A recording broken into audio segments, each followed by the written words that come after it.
स्पर्धा परीक्षेच्या हॉलमध्ये घड्याळाची टिकटिक सुरू असते. प्रचंड दबाव असतो वेळेचा. अगदी. आणि मराठी व्याकरणाचा पेपर सोडवताना अचानक समोर एका कवितेची लांबचक ओळ येते.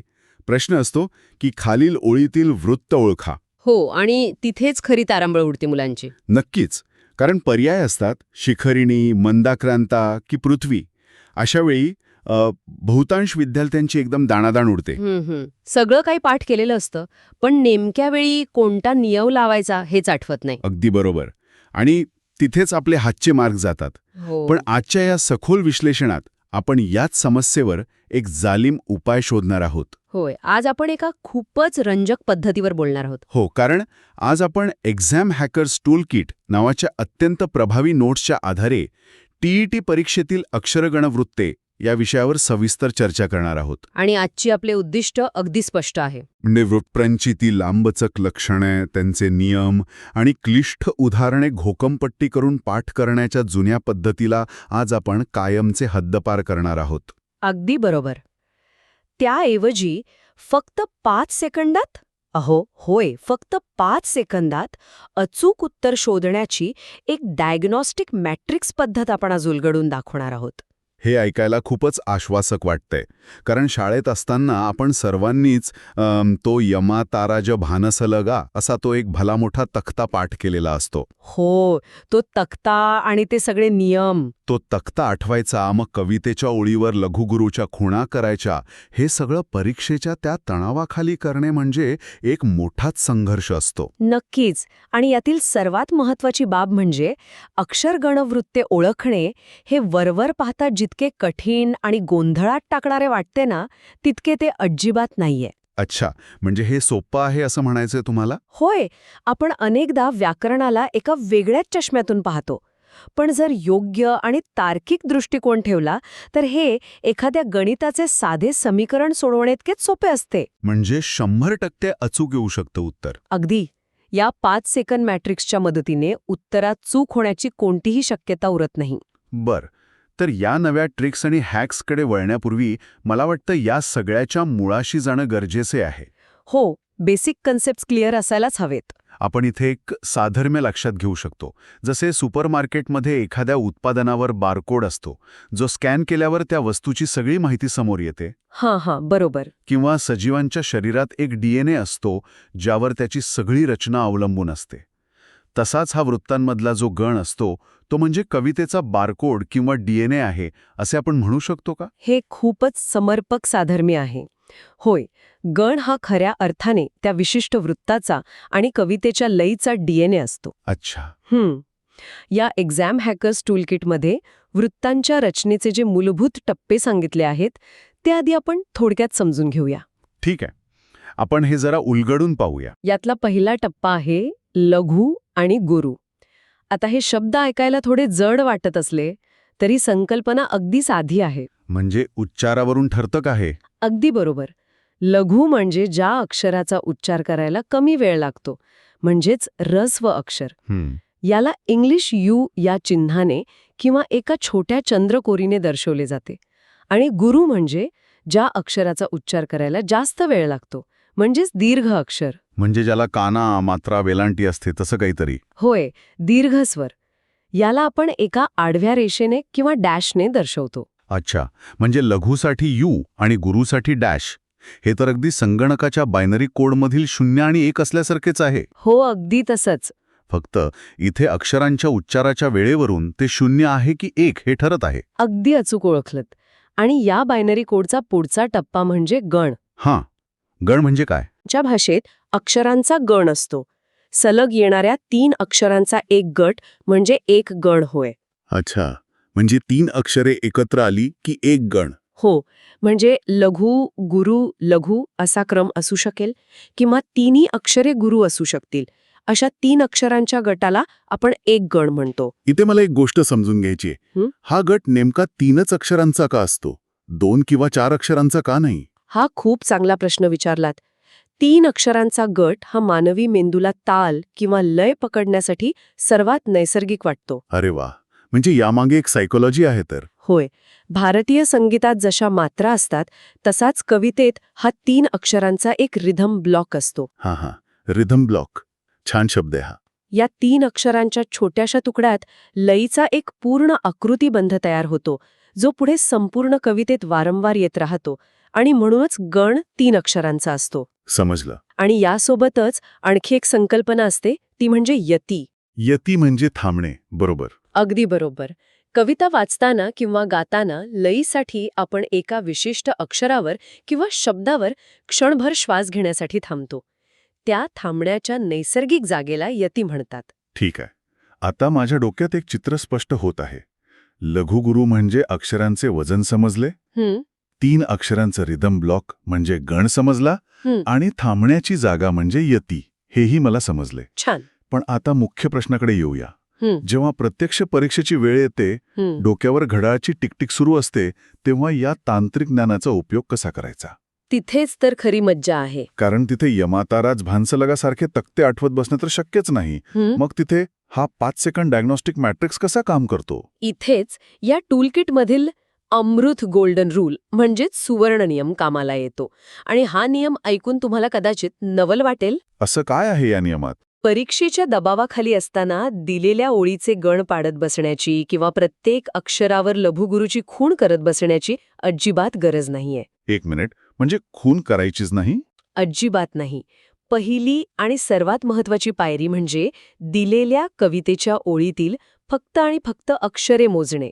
फक्त अक्षरे मोजायची, म्हणजे कोणतेही व्याकरण नाही, लघुगुरूचा तक्ता नाही, फक्त 1, 2, 3, 4 असे मोजत जायचे? होय, हे इतकेच साधे आहे. हाच वृत्ते ओळखण्याचा सर्वात मोठा आणि प्रभावी मार्ग आहे. जर हे इतके सोपे आहे तर मग मुले इतका गोंधळ का करतात परीक्षेत? कारण पारंपरिक पद्धतीत आपल्याला अधिक गण पाडायला शिकवले जाते, पण जर आपण फक्त अक्षरे मोजली तर बहुतांश वेळा आपल्याला थेट उत्तरे मिळायला लागतात. बरं, याचा एखादा उदाहरणासहित पुरावा देऊ शकाल का? नक्कीच. टूलकिटमधील डायग्नॉस्टिक मॅट्रिक्सनुसार जर चरणातील एकूण अक्षरे 14 असतील तर दुसरा कोणताही विचार न करता ते थेट वसंत तिलकावृत्त असते. हे निश्चित समजायला हरकत नाही. अरे वाह! 14 अक्षरे म्हणजे वसंत तिलका. हे खरोखरच वेळ वाचवणारे आहे. हो ना, पण मला जुन्या पाठ्यपुस्तकांची आठवण येत आहे. त्यात वसंत तिलक वृत्तासाठी तो भ जा जा गा गा असे काहीतरी लांबसलचक सूत्र दिलेले असते. मग त्या सूत्राचे काय? तेच सूत्र पूर्णपणे विसरून जायचे. तेच तर आपल्या आजचे मुख्य उद्दिष्ट आहे. म्हणजे ते त भ जा जा गा गा अजिबात आठवायचं नाही? अजिबात नाही. परीक्षेच्या त्या तणावपूर्ण वातावरणात ते आठवणे आणि ते तपासून पाहणे ही एक मोठी डोकेदुखी असते. त्याऐवजी फक्त ओळीतील अक्षरे मोजा. आणि ती 14 भरली की काम झालं. अगदी. उदाहरणार्थ, आरक्त होय फुलुनी प्रणयी पलाश ही प्रसिद्ध ओळ घेऊया. यात अक्षरे मोजली तर ती बरोबर 14 भरतात. आरक्त होय फुलुनी बरोबर 14 अक्षरे होतात. आणि यात यती 8व्या अक्षरावर असतो. म्हणजे आरक्त होय फुलुनी इथे 8 अक्षरे पूर्ण होतात आणि आपण थांबतो. मग पुढे प्रणयी पलाश. हे तर खूपच स्वच्छ आणि स्पष्ट आहे. म्हणजे 14 अक्षरांचा आकडा दिसला की थेट वसंत तिलका. अगदी बरोबर.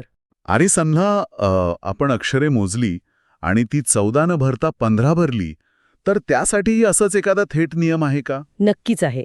जर एकूण अक्षरे 15 असतील तर ते थेट मालिनी वृत्त असते. 15 अक्षरे म्हणजे मालिनी. हो, आणि मालिनी वृत्ताचे एक अत्यंत खास आणि सुंदर वैशिष्ट्य आहे.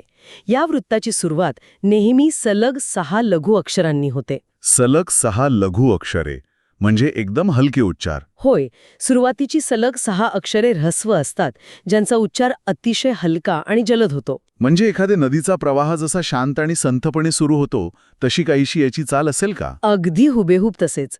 उदाहरणार्थ, पखरण बग घाली भूवरी पारिजात ही ओळ पहा. पखरण बग घाली. या ओळीत एकूण 15 अक्षरे आहेत आणि सुरुवातीचे शब्द पहा. प, ख, र, ण, भ, घ. ही सलग 6 अक्षरे लघु आहेत. अरे हो, खरंच की. प, ख, र, ण, भ, घ यात एकही काना मात्रा नाहीये. सगळी ऱ्हस्व आहेत. बरोबर. याचा उच्चार करताना एक वेगळीच कोमलता आणि संथपणा जाणवतो. याचाही यती 8व्या अक्षरावर असतो. म्हणजे पखैणबग घाली इथे थांबायचे आणि मग भूवरी पारिजात. अगदी अचूक. आता मला हे सगळं उलगडत आहे. 14 अक्षरे आली की वसंत तिलका, 15 आली की मालिनी. आपण पारंपरिक क्लिष्ट सूत्रांना बाजूला ठेवून केवळ संख्येवर लक्ष केंद्रित करत आहोत. हो, पूर्णपणे. पण इथेच खरा प्रश्न निर्माण होतो. परीक्षक इतकेही भोळे नसतात की ते नेहमीच अशी थेट उत्तरे मिळतील असे प्रश्न टाकतील. हेही खरं आहे. 14 आणि 15 अक्षरांचे एकच वृत्त आहे म्हणून हे सोपे झाले. पण जेव्हा अक्षरांची संख्या समान असते तेव्हा काय करायचे? इथेच तर खरी रंजक गोष्ट समोर येते. म्हणजे इथूनच खऱ्या अर्थाने या मॅट्रिक्सची दुसरी पायरी किंवा आपण ज्याला ट्रॅप म्हणतो तो सुरू होतो. समजा ओळीत 12 अक्षरे आहेत. आता 12 अक्षरांचे तर एकच वृत्त नाहीये, बरोबर? हो, इथेच विद्यार्थ्यांची खरी कसोटी लागते. 12 अक्षरांच्या बाबतीत प्रामुख्याने 2 वृत्तांचे मोठे द्वंद्व असते. कोणती 2 वृत्ते? भुजंग प्रयात आणि द्रुतविलंबित. दोन्ही वृत्तांमध्ये 12 अक्षरे असतात. अच्छा, म्हणजे इथे नुसती अक्षरे मोजून उपयोग नाही. बरोबर. आणि इथेच 5 सेकंड मॅट्रिक्सची दुसरी आणि अत्यंत तार्किक पायरी समोर येते. जेव्हा अक्षरांची संख्या समान असते तेव्हा संपूर्ण ओळीचे गण काढण्याची अजिबात गरज नाही. बरं, मग काय करायचं? आपल्याला फक्त आणि फक्त पहिला गण तपासायचा आहे. म्हणजेच ओळीतल्या पहिल्या 3 अक्षरांचा लघु गुरुक्रम पाहायचा आहे. 1 मिनिट, म्हणजे फक्त पहिली 3 अक्षरे पाहायची आणि उरलेली 9 अक्षरे पूर्णपणे सोडून द्यायची? अगदी तसेच. पण असा शॉर्टकट का? फक्त पहिल्या 3 अक्षरांवरून संपूर्ण 12 अक्षरांच्या ओळीचा अंदाज कसा काय बांधता येऊ शकतो? कारण कोणत्याही वृत्ताचा मूळ स्वभाव, त्याचा जो टेम्पो किंवा गती असते ती अगदी सुरुवातीलाच ठरवली जाते. टेम्पो सुरुवातीलाच ठरतो? हो. जसे एखाद्या संगीत मैफिलीत तबलावादक सुरुवातीला जो ठेका धरतो त्यावर पुढचं गाणं चालते, तसेच कवितेचं असते. क्या बात आहे, छान उदाहरण दिलं. पहिली 3 अक्षरच ठरवतात की कविता कशी पुढे जाईल. जर आपण 12 अक्षरे मोजली तर आपण द्रुतविलंबित आणि भुजंगप्रयात यांच्यातील फरक सहज ओळखू शकतो. हे कसे ओळखायचं? याचा काही विशिष्ट आकृतिबंध आहे का? नक्कीच. द्रुतविलंबित या शब्दाचा अर्थच मुळी सुरुवातीला जलद म्हणजे द्रुत आणि नंतर संथ म्हणजे विलंबित असा होतो. नावावरूनच कळतंय, द्रुत म्हणजे फास्ट. हो, नावाप्रमाणेच याचा टेम्पो सुरुवातीला खूप वेगात असतो. त्यामुळे याची पहिली 3 अक्षरे नेहमी लघु असतात. म्हणजे इंग्रजीत म्हणायचं तर यू यू यू. म्हणजे उच्चारायला अत्यंत हलकी. बरोबर. त्यामुळे हा एक मोठा एक्झाम हॅक आहे. जर तुम्ही अक्षरे मोजली, ती 12 भरली आणि पहिली 3 अक्षरे तुम्हाला लघु दिसली तर डोळे झाकून ते द्रुतविलंबित वृत्त असते. अच्छा, म्हणजे 3 अक्षरे लघु असतील तर द्रुतविलंबित. याचे एखादे उदाहरण सांगता येईल का? नक्कीच. सवड सापडता न करी मजा ही ओळ घ्या. स व ड सापडता न करी मजा. 12 अक्षरे आहेत. आता यातली पहिली 3 अक्षरे पहा. स व ड ही 3 अक्षरे लघु आहेत. हो, स व आणि ड तिन्ही ह्रस्व आहेत. याला पारंपरिक व्याकरणात न गण म्हणतात. पण आपल्याला गणांची नावे पाठ करायची नाहीत. बरोबर. आपल्याला फक्त तो आकृतिबंध म्हणजे यू यू यू लक्षात ठेवायचा आहे. अगदी बरोबर. मान्य आहे. गणांची नावे आपण विसरून जाऊया, फक्त आकार लक्षात ठेवूया. आता जर 12 अक्षरे आहेत आणि पहिली 3 अक्षरे यू यू यू नसतील तर? हां, मग तो दुसरा प्रकार असू शकतो.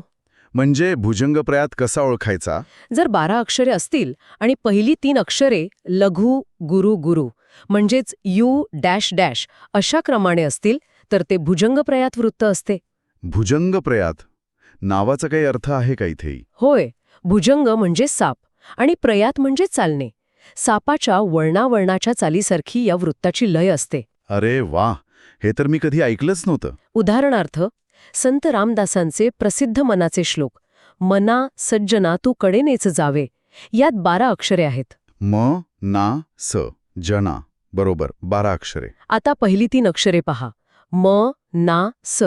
म हा लघु आहे, ना हा गुरु आहे. आणि पुढचा जो स आहे तो? स हे अक्षर जोडाक्षरापूर्वी आल्यामुळे नियमानुसार ते गुरु होते. अच्छा, म्हणजे स च्या पुढे झ ला झ जोडलाय म्हणून स गुरु झाला. अगदी बरोबर. म्हणजे क्रम झाला यू डॅश डॅश. बस उत्तर मिळाले. संपूर्ण ओळीचे गण पाडण्याची गरजच उरली नाही. हे तर खरोखरच डोळे उघडणार आहे. म्हणजे आपण अनावश्यक डेटा पूर्णपणे काढून टाकत आहोत. हो, एक्झॅक्टली. 12 अक्षरे मोजली, पहिली 3 अक्षरे पाहिली, जर तिन्ही हलकी म्हणजेच लघु असतील तर ते वेगाने सुरू होणारे द्रुतविलंबित. हां. आणि जर पहिला लघु आणि पुढचे 2 जड म्हणजेच गुरु असतील तर ते सापाच्या चालीसारखे भुजंगप्रयात 5 सेकंदात उत्तर तयार. अगदी बरोबर. हाच या मॅट्रिक्सचा मुख्य वेव आहे. तुम्ही वेळेची प्रचंड बचत करता. आता आपण 12 अक्षरांचा ट्रॅप यशस्वीपणे पार केला आहे. पण आता या व्याकरणाच्या खेळातल्या सर्वात मोठ्या आणि कठीण टप्प्यावर आपण आलो आहोत. हो, आता खरी लढत सुरू होणार. एखाद्या व्हिडिओ गेममधल्या अंतिम फेरीसारखे हे आव्हान आहे. मी 17 अक्षरांच्या वृत्तांबद्दल बोलतोय. 17 अक्षरे? जिथे 2 नव्हे तर चक्क 3 वेगवेगळे पर्याय असू शकतात. शिखिरिणी, मंदाक्रांता की पृथ्वी. 17 अक्षरांचा आकडा पाहिल्यावर विद्यार्थ्यांची अनेकदा दाणादाण उडते. हो, ते साहजिक आहे. तर इथे आपली ही ट्रिक कशी लागू पडते? इथेही नियम तोच राहतो. फक्त पर्याय 3 आहेत. सगळ्यात आधी आपण काय करणार तर अक्षरे मोजणार. बरोबर. समजा आपण 17 अक्षरे मोजली. आता घाबरायचे नाही. आपण आधी शिकल्याप्रमाणे फक्त पहिल्या 3 अक्षरांचा म्हणजेच पहिल्या गणाचा आकृतिबंध तपासायचा. ठीक आहे. मला हे प्रत्यक्ष करून पाहायला आवडेल. म्हणजे मला माझा गोंधळ कुठे होतोय हे समजेल. नक्कीच. तुम्ही मला एखादी 17 अक्षरांची ओळ द्या. मी प्रयत्न करून पाहतो. ठीक आहे. आपण ही ओळ घेऊया. महाराष्ट्र, सृष्टी, स्वविभव, चतुर्मास, मिरवी. बरं, मी आधी अक्षरे मोजतो. म, हा, रा, श्ट्रा, सृष्टी. थांब, इथे श्ट्रा हे जोडाक्षर आहे. बरोबर पकडलं. आणि पुढे स्वविभवमध्ये स्व हे पण जोडाक्षर आहे. आता इथे माझा गोंधळ होतोय. काय गोंधळ होतोय? हे स्व म्हणजे स आणि व अशी 2 अक्षरे मोजायची की एकच? इथेच माझी अक्षरांची संख्या चुकेल असे वाटते. आणि बरोबर इथेच परीक्षक विद्यार्थ्यांची चूक होण्याची वाट पाहत असतात. एक्झाम हॅकर्स टूलकिटमध्ये परीक्षेच्या दिवसासाठी एक अत्यंत महत्त्वाची बाब आवर्जून सांगितली आहे. कोणती बाब? जोड अक्षरे मोजताना कधीही घाई करू नका. श्ट्रा, प्र, स्व यांसारखे जोड शब्द नेहमी एकच अक्षर म्हणून मोजायचे असतात, 2 नाही. अच्छा, म्हणजे स्व हे एकच अक्षर धरायचं. हो. अनेकदा येथेच गल्लत होते आणि 17ची अक्षरे 18 किंवा 19 भरतात आणि आपला सगळा मॅट्रिक्स कोलमडून पडतो. बापरे, हा खरोखरच खूप मोठा ट्रॅप होता. जर मी स्वला 2 अक्षरे मोजले असते तर सुरुवातीलाच गणित चुकले असते. म्हणूनच जोड अक्षर हे एकच अक्षर आहे हा नियम मनावर कायमचा कोरून ठेवावा.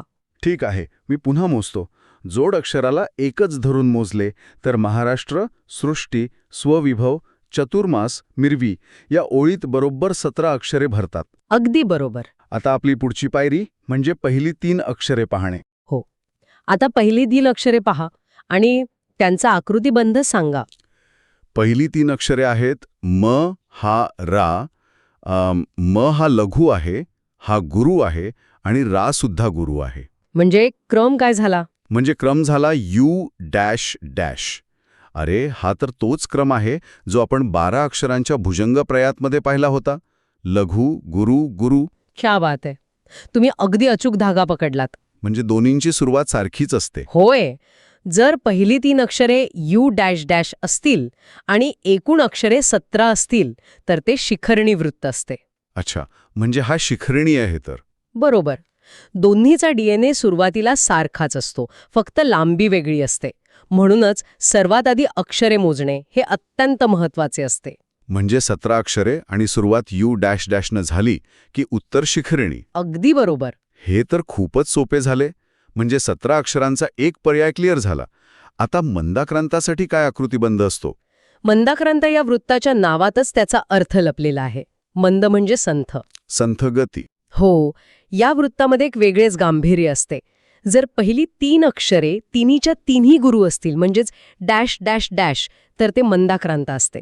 तिन्ही गुरु म्हणजे उच्चार करायला खूप वेळ लागणार. अगदी बरोबर. तिन्ही अक्षरे जड असल्याने उच्चारायला खूप वेळ लागतो.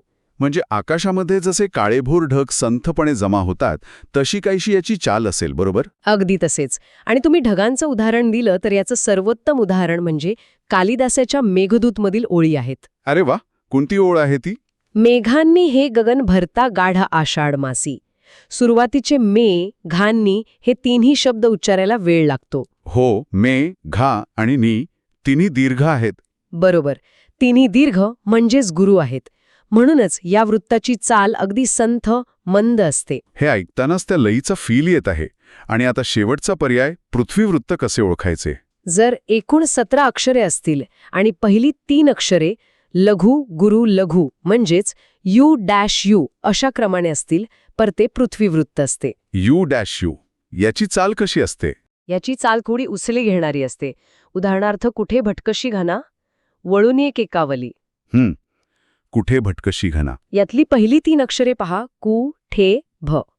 कु लघु आहे, ठे गुरु आहे आणि भ पुन्हा लघु आहे. म्हणजे लघु गुरु लघु. हा आकृतीबंध दिसला की ते पृथ्वीवृत्त असते. वा. आपण आत्तापर्यंत पाहिलेल्या या सर्व गोष्टींचा जर थोडक्यात आढावा घ्यायचा झाला तर हा 5 सेकंड डायग्नॉस्टिक मॅट्रिक्स अत्यंत स्पष्ट आहे. हो, म्हणजे पाठांतराची अजिबात गरज नाही. नक्कीच. सर्वात आधी आणि सगळ्यात महत्त्वाचे काम म्हणजे दिलेल्या ओळीतील एकूण अक्षरे मोजा. जोड अक्षरे एकच धरून शांतपणे मोजा. अगदी. जर ती 14 असतील तर वसंत तिलका, 15 असतील तर मालिनी. जर 12 किंवा 17 अक्षरे दिसल्यास तिथे अजिबात न घाबरता थेट पहिल्या 3 अक्षरांवर लक्ष केंद्रित करा. परफेक्ट. 12 अक्षरांमध्ये जर सुरुवात वेगात म्हणजे U झाली तर द्रुत विलंबित आणि U-, अशी झाली तर भुजंग प्रयात.